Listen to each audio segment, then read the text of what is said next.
This is James Holder for IFL TV. I'm in Chigwell today for the press conference of Steve Goodwin's show. Richard Commey facing Gary Buckland for the Commonwealth title. Also a stacked undercard. How are we doing, Steve? Fantastic. Best show we've ever put on, and it's been a great day today. It's given a lot of boxers exposure. It's been great for smaller hall boxing. Indeed. Also on the card, Larry Akindeo. Great addition to any fighting card, isn't he? Yeah, no, Larry's obviously had a few personal problems, but it'd be great to see him back in the wing. And it's great for him to be on a card such as this, because he's used to fighting on big shows, and this is as big a show as you get off TV.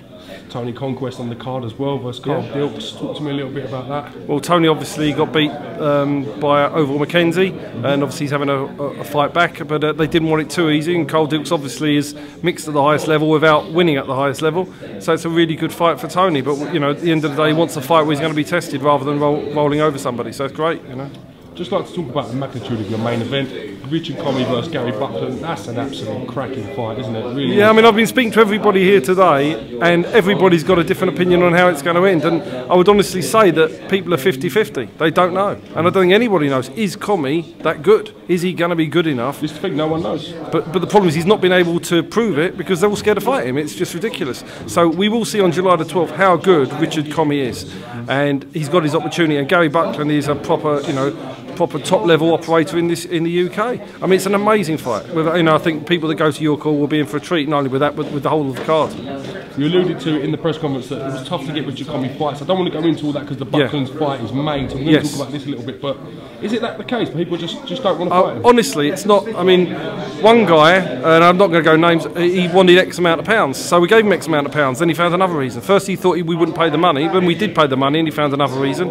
It has just been unbelievable, and I just cannot believe they just want to do a round robin. And I guess it makes the matchroom fighters want to fight. Matchroom shows it fills up the TV cards, but to a certain extent they should be fighting for a Commonwealth title. I can't believe you've got British fighters that won't fight for a Commonwealth title, and they'd rather just fight each other for smaller titles. It makes no sense. Indeed. Also on the card, two unbeaten light heavyweight fighters fighting for a Southern Area belt. Miles Goodwin along with Joel McIntyre. That one could be explosive, couldn't it? It's just great. You can go through this card and probably pick 6 or 7 fights and be thinking, oh my God, that's a great fight. Oh my God, that's a great fight. And that's one of them. I mean, again, I think it's a real 50-50 fight, and people you speak to, they're not sure. And as you know, James, how many real 50-50 fights like this do you get in shows that are off TV like this? You don't. You might get the odd one, but you don't get an absolute, an issue with 3, 4, 5 of them, and that's what we got on this show. It's fantastic, and there's a good undercard as well. But you've got fights that I don't know who's going to win. And don't forget the Freddie Turner Chris Aguilera fight. Just going to come on to that. Yeah. I think Chris can win a Southern Area belt third time of asking. I think he's capable of it. It's a tough ask. I mean, Freddie Turner is a top quality fighter. But I know Chris this is it for him. He believes this is his goal. It's his life. It's his cup final, his World Cup and world title all built into one. So I think he's got a great chance of winning. And Freddie Turner's obviously a good fighter. I think another cracker. It's going to be a cracker. They're cracking fights. I really think the bill's a great card. You can see it coming in. If one or two of the fights do drop out, as long as you've got them. The main 4 that we just spoke about. Yeah, I mean, it's going to be a great Jason, we've got I think 19 fights on at the moment, and logic says you're going to lose 4 of them. So we know that's why we stack the card, so that we can therefore still have a stacked card even if a couple go off. So it's going to be a card. It's going to run from 4 o'clock in the afternoon till midnight. It's 8 hours of boxing for everybody. It's going to be a great night, probably the best night at your call off TV they've had for many years.